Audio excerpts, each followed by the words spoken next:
a été sous influence islamique depuis au moins le IXe siècle, peut-être avant. Et au XVe siècle, on trouve deux villes, en tout cas majeures à Madagascar, qui sont des sortes de comptoirs arabo-swahili. Langagne sur la côte nord-ouest et Vohemar sur la côte nord-est. Alors cette côte nord-est est aussi ouverte, on va voir les influences tout à l'heure, elle est ouverte à des apports de l'Asie du Sud et de l'Asie du Sud-Est. Et de Vohemar, au XVe siècle, vont partir des migrants qui descendent le long de la côte est de Madagascar jusque dans cette région du Sud-Est, qui est la région Antémour, où ils vont s'installer et fonder au début du XVIe siècle un royaume. Alors ce nom Antémour a été rapproché tentativement du nom de l'île de Mayotte, Maoré. C'est une étymologie possible, il y en a d'autres étymologies ont été proposées. Certains de ces migrants apportent avec eux des manuscrits écrits en caractère arabe, que l'on va appeler Chourabé, c'est-à-dire en malgache grande écriture. Alors grande écriture, par opposition, semble-t-il, à une petite écriture qui serait soit l'écriture latine, soit l'écriture malaise. Et le contenu de ces manuscrits magico-religieux constituait, dans le cadre du royaume Antémour, le fondement du pouvoir de l'aristocratie.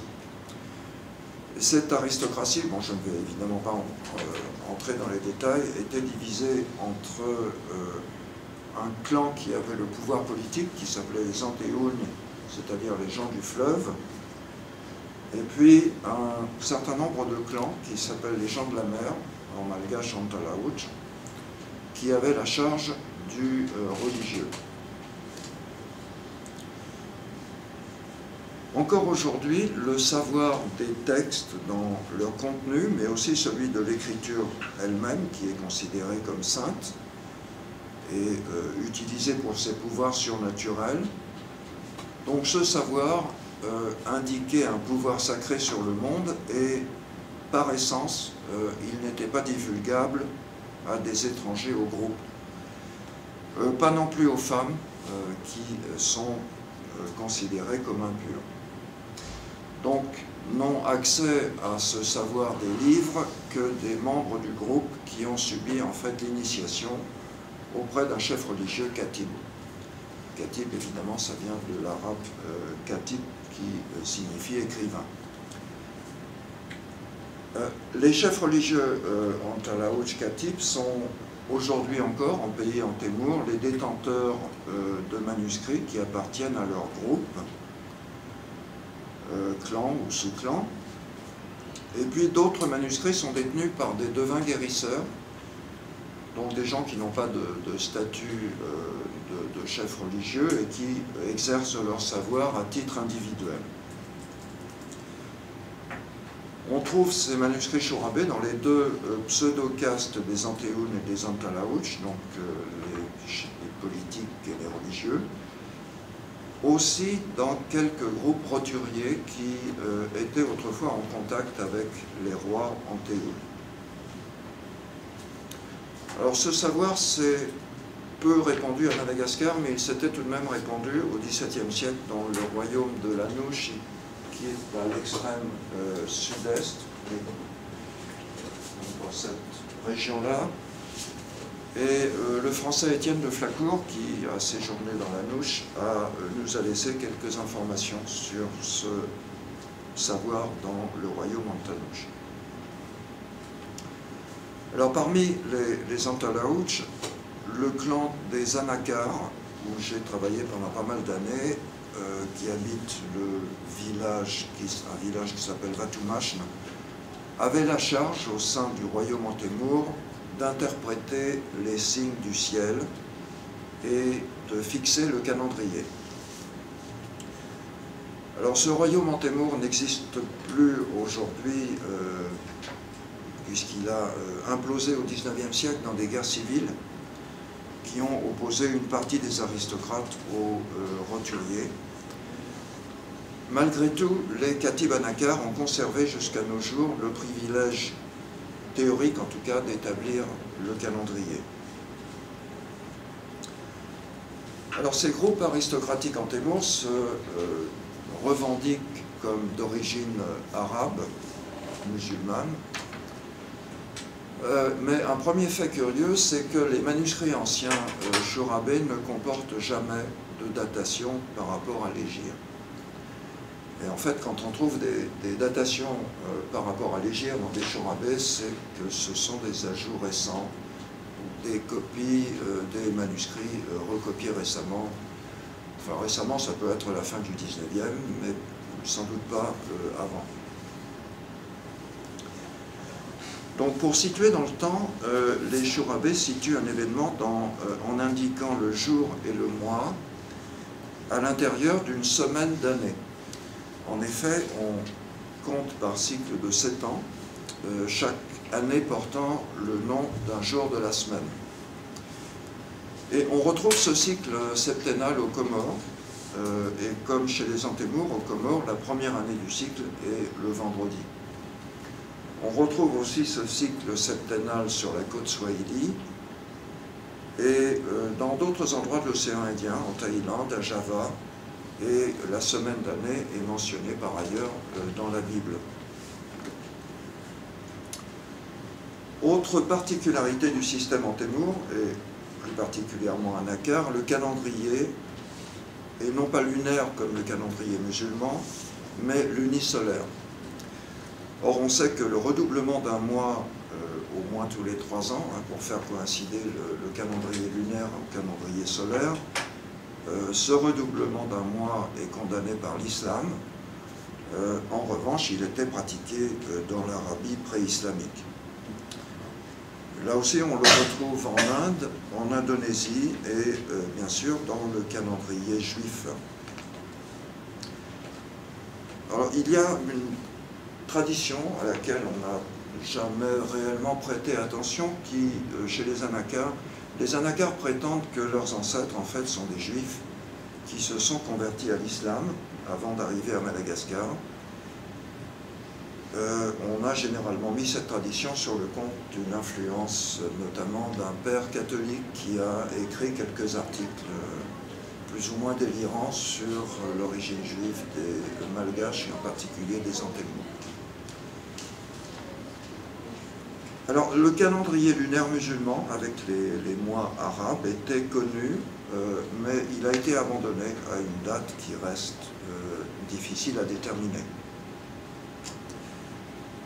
Les mois Antémour sont au nombre de 12, donc des mois lunaires.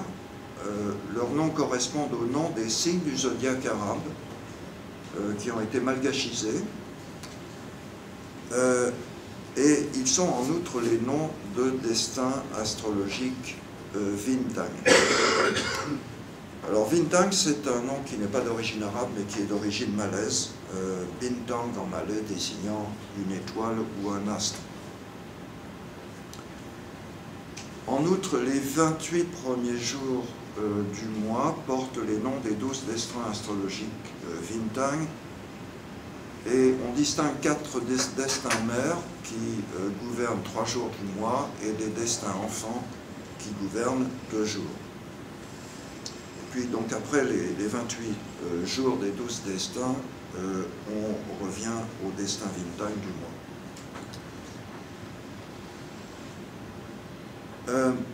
À chaque destin astrologique est en outre rattaché un élément, les 4 éléments se succédant dans l'ordre feu, terre, vent et eau.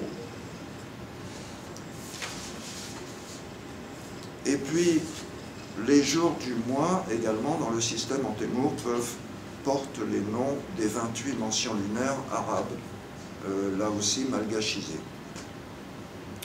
Alors l'ordre arabe a été conservé, mais Jacques Dès, dans un article qui est paru dans cet ouvrage, qui est en 1984 à La Réunion, un article de synthèse important sur le calendrier Antémour. Donc Jacques Dès remarquait que la correspondance des mentions avec les signes du zodiaque chez les Antémours a été modifiée dans le sens d'une simplification. L'ensemble des 12 noms du zodiaque porte en outre, dans les manuscrits Antémour, le nom de grand serpent Zuresh. On n'a pas de quoi écrire. Alors Zuresh, c'est un nom qui n'est pas d'origine arabe, mais dont j'ai montré l'origine persane. Non, c'est... Ah oui,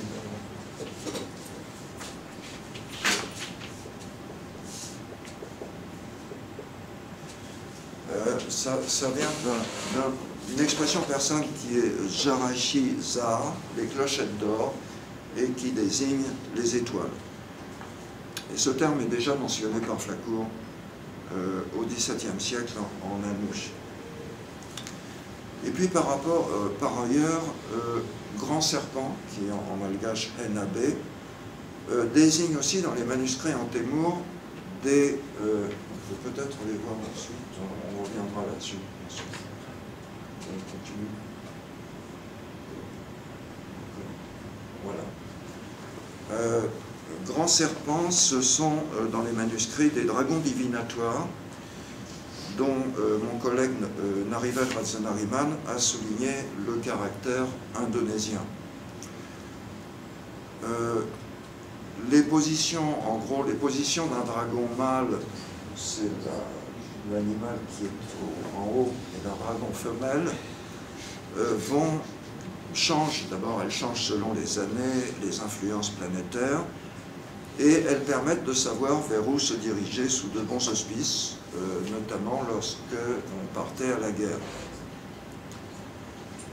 Et on retrouve un système tout à fait similaire qui a été décrit à Java, notamment par Clifford Geertz, qui indique que des serpents, qui indique que des serpents pour le jour, la semaine, le mois et l'année indiquent les directions favorables.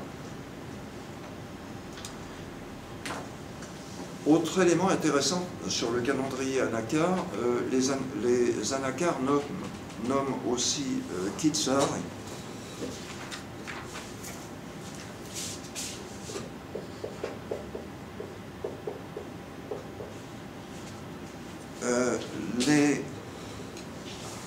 Les jours de la lunaison qui sont exprimés de 1 à 30.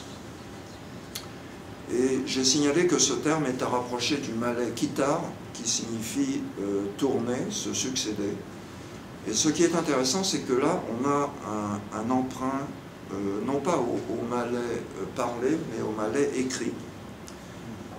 En effet, les Antémours lisent le ta, donc la troisième lettre de l'alphabet arabe, le lisent comme un tse. Et de plus, la présence d'une finale ri dénote un emprunt à l'écrit, parce que lorsqu'on a un emprunt plus ancien au malais, soit cette finale disparaît, soit elle devient en malgache na ou cha.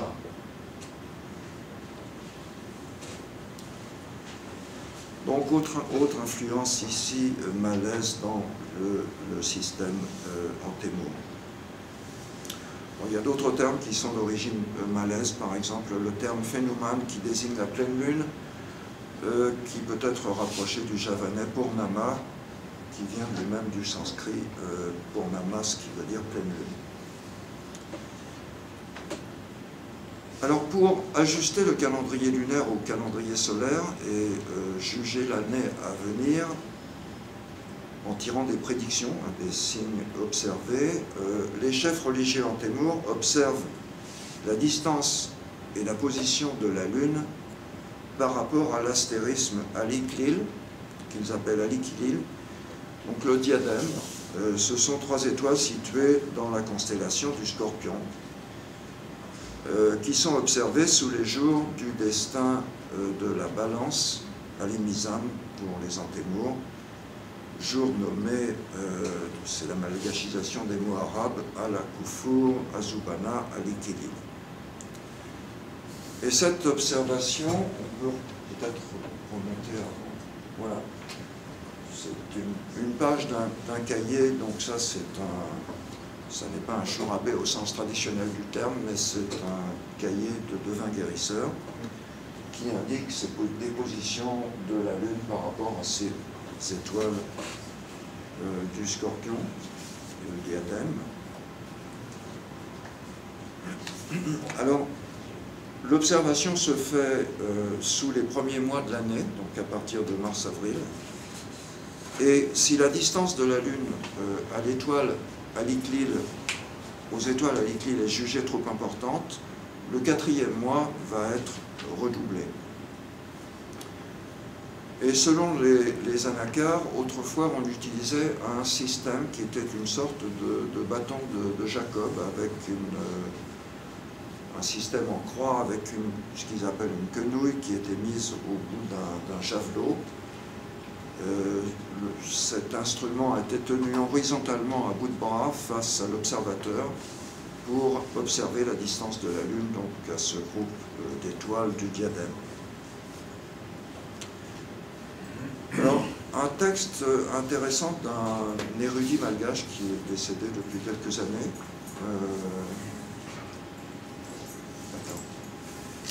Cet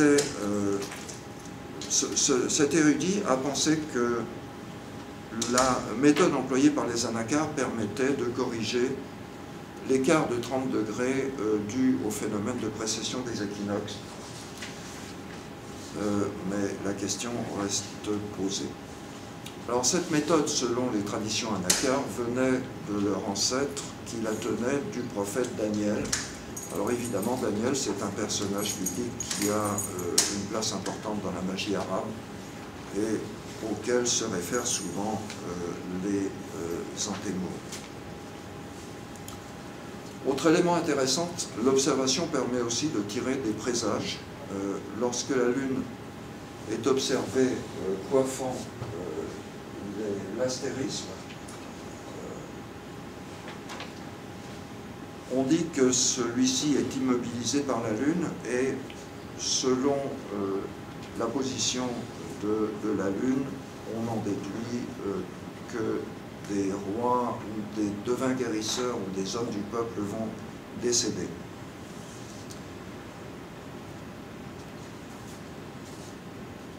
Alors aujourd'hui encore, les Antémours viennent visiter les devins pour savoir les moments favorables pour accomplir telle ou telle action. Divers événements célestes aussi sont pris en compte, reliés au calendrier des destins astrologiques, le premier grondement du tonnerre, les éclipses de lune. Et là aussi, le terme qui désigne les éclipses de lune est intéressant, puisque l'expression en Témour, c'est lune mangée par Rao. Rao étant le monstre Rahu des mangeurs de lune dans les traditions indiennes. Les devins se servent également d'un mélange de prédictions, qu'ils appellent fituki, sur l'interprétation du comportement d'animaux, de personnes, l'état de certains objets qui est relié au calendrier des destins. Ici encore, on retrouve cela dans le monde musulman, mais la divination par les serpents, par contre, me semble davantage relever du domaine indien. Pour terminer, donc, je dirais que l'astrologie et la magie en Témour, de façon générale, empruntent visiblement à des traditions du monde musulman occidental, mais aussi, on le voit, à des traditions indiennes et indonésiennes, et peut-être à des traditions non encore déterminées, par exemple pour le calendrier lunisolaire. Et les éléments disparates de cette tradition arabico-malgache reflètent en fait la diversité d'origine des islamisés. en même temps que la diversité des influences qui se sont exercées sur cette tradition et la complexité culturelle des villes du nord de Madagascar au XVe siècle, par exemple. Je veux juste terminer en passant quelques images suivantes. Ça, c'était des pages de manuscrits où on retrouve les 7 signes sébaquatines du monde musulman.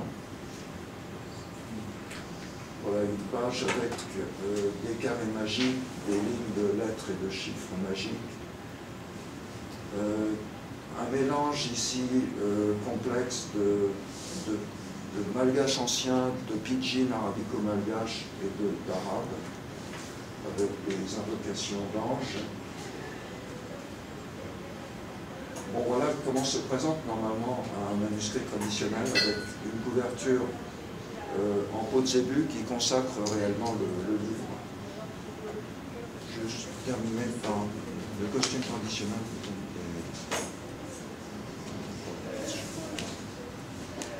Voilà, ça c'est le costume traditionnel des chefs politiques en Témour, avec le rouge et le blanc, le rouge étant la couleur du pouvoir politique, le blanc celle du religieux. Et cette toge qui est en soie sauvage est en fait un emprunt culturel des groupes aristocratiques qui existaient auparavant dans le sud-est de Madagascar. Autre chose intéressante, ce sont les bijoux en argent que porte la femme.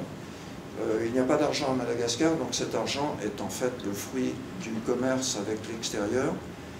Les Antémours étaient spécialisés dans la vente des esclaves, qui étaient vendus à des navires européens, qui payaient en général avec des pièces d'argent, des piastres ou d'autres pièces, qui étaient souvent refondues, et on fabriquait donc ce type de bijoux qui sont devenus la propriété des clans et des sous-clans.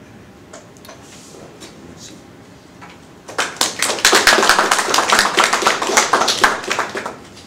Merci beaucoup pour cette intervention passionnante, surtout sur un domaine qu'on a peu l'occasion d'entendre, le monde malgache est souvent peu évoqué dans les études arabes.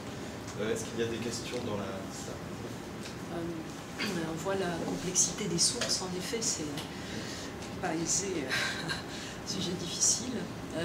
J'ai remarqué évidemment, en tant que spécialiste du Yémen, qu'il y a des tas sous-pointés récurrents dans les documents. Pour les codicologues, c'est un marqueur de production de manuscrits, enfin, c'est un marqueur yéménite jusqu'à présent. En réalité, on voit bien que c'est plus vaste. Et puis récemment, j'ai vu des documents omanais où il y a aussi des tas sous-pointés, des dalles sous-pointées. Oui, effectivement, l'écriture en témour elle-même est adaptée d'une part à la langue malgache. Elle montre aussi des particularités comme ces dalles et tas sous-ponctués qui effectivement se retrouvent au Yémen et peut-être en Oman. Et apparemment en Oman. Mais par ailleurs, Alexandre Adelaar, que j'ai suivi, a montré les influences malaises et peut-être javanaises sur la formation de cette écriture en témour. D'autres questions?